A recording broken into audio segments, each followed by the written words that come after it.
Good afternoon, everyone. I'm Olga Villaverde. Indiana's Governor Mike Pence speaks out today about a new law which critics say discriminates against the gay community.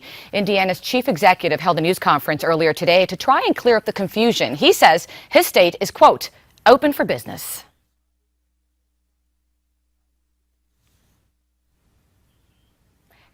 Governor Pence expects to see new language added to the legislation sometime this week. Opponents of the state's religious freedom law have launched a campaign to boycott Indiana. Apple's CEO Tim Cook has compared the legislation to Jim Crow laws.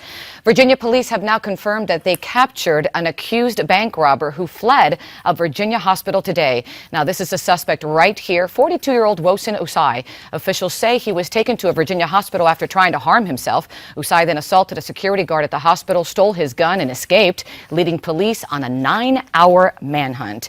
Meanwhile, take a look at this. Not too far from that hospital, Virginia police had to deal with a high-speed chase on I-95. You can see that car crossing over the median and crashing into police cruisers before finally being trapped. Officials say this was not connected to that manhunt.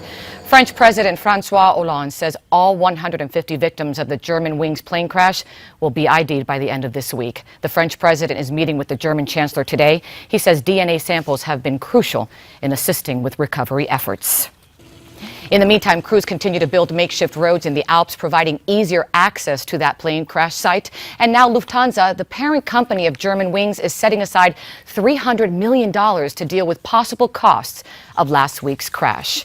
Well, it looks like the talks over Iran's nuclear program will continue past tonight's deadline. The two sides have not reached a deal yet in Switzerland, but now they're agreeing to enter a new phase of talks with an eye toward a final deal by the end of June. And Secretary of State John Kerry has spent so much time in Switzerland for those negotiations that a local restaurant has now named a pizza after him. That's right, a pizza. It's topped with chicken, bacon, and onions. The owner says several of his pizzas are named after statesmen.